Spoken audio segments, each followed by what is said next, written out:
Dear friends, this is Nishant Rastogi and you are watching CNRI.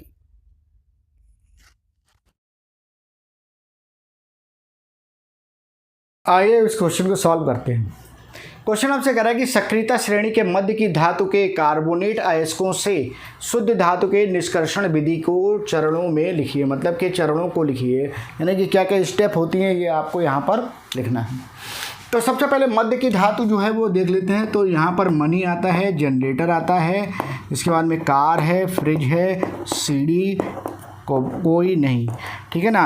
तो इस तरह की ये धातुएं हैं, और भी हैं। तो ये सब ज़्यादातर धातुएं जो होती है वो कैसे होती है, मध्य की धातुएं होती हैं और इनके कार्बोनेट बनते हैं। जैसे ZnCO3 बना, ठीक है ना, ZnCO3 जो है वो ये बन गया।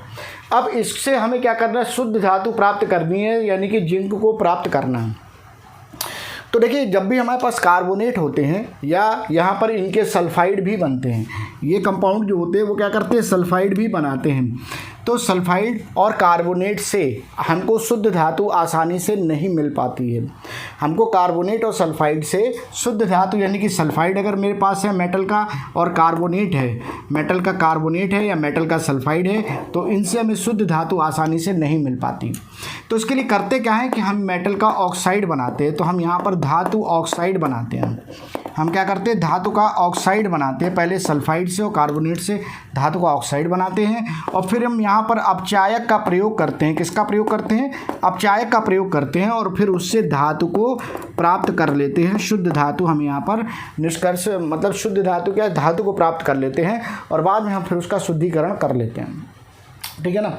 तो अब यहाँ पर हमें क्या करना है, हमारे पास में क्या है, हमारे पास में कार्बोनेट का अयस्क है, मान लो कि जिंक कार्बोनेट है। तो जब जिंक कार्बोनेट है तो जिंक कार्बोनेट को हम क्या करते हैं, जिंक कार्बोनेट को हम हीट करते हैं और हीट हम ऑक्सीजन की उपस्थिति में कर सकते हैं। अगर हमें ऑक्सीजन की उपस्थिति में करना है तो बहुत कम एयर जो है वो पास करते हैं, और नहीं तो ऑक्सीजन इसमें खुद ही ऑक्सीजन दिख रही है तो हम एयर नहीं भी पास करते हैं। इस विधि को हम एक नाम देते हैं निस्तापन, ठीक है। तो निस्तापन विधि के द्वारा हम इसको करते हैं, क्या, हीट करते हैं। जब हमने इसको गर्म किया तो ये बना देता है ZnO और कार्बन डाइऑक्साइड गैस जो होती है वो यहाँ से निकल जाती है। ZnO का क्या नाम क्या है, इसका नाम जिंक, इसका नाम ऑक्साइड, यानी कि ये हो गया क्या, जिंक ऑक्साइड हो गया। यानी इसको इसने क्या किया, जिंक ऑक्साइड का निर्माण कर दिया। अब जिंक ऑक्साइड का निर्माण कर दिया, उसके बाद जिंक ऑक्साइड जो होगा उसमें हम कार्बन मिला देते हैं। कार्बन क्या काम करता है, कार्बन अपचायक का काम करता है। कार्बन किसका काम करता है, अपचायक का काम करता है। और इसको गर्म किया तो यहाँ से Zn और कार्बन मोनोऑक्साइड जो है वो यहाँ से बाहर की तरफ निकल जाती है और हमें यहाँ पर जिंक धातु प्राप्त हो जाती है, कार्बन मोनोऑक्साइड, ठीक है ना। ये बात समझ में आई कि नहीं है, ठीक। तो अब इसके बारे में लिखना क्या है वो ज़रा हम देख लेते हैं और फिर हम उसको लिखते हैं। तो चलिए अब इसके बारे में लिखते हैं। लिखा है कि सक्रियता श्रेणी में मध्य की धातुएं manganese Mn, zinc Zn, chromium Cr, iron Fe, cadmium Cd, cobalt CO, निकल Ni इत्यादि होती हैं। धातु कार्बोनेट को ऑक्सीजन की अल्प मात्रा में गर्म करके उनके ऑक्साइड में बदल लेते हैं। इस विधि को निस्तापन कहते हैं। तो यहाँ पर हमने जिंक ZnCO3 लिया और उसको हीट किया तो यहाँ पर ZnO + CO2 बन जाता है, यानी जिंक ऑक्साइड बन गया। अब जिंक ऑक्साइड को उचित अपचायक, यानी कि उचित अपचायक वो अपचायक होता है जिसमें ये अपचयित हो जाता है, ठीक है।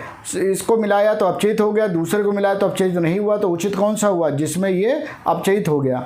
तो उचित अपचायक, जैसे यहाँ पे कार्बन का प्रयोग करते हैं तो मैंने ब्रैकेट में लिखा, कार्बन से अपचयित कर जिंक धातु प्राप्त कर लेते हैं। तो ZnO + carbon gives Zn + CO, carbon monoxide निकल जाती है और इस तरह से आपको जिंक मिल जाता है। इस तरह से इसका उत्तर लिखना है।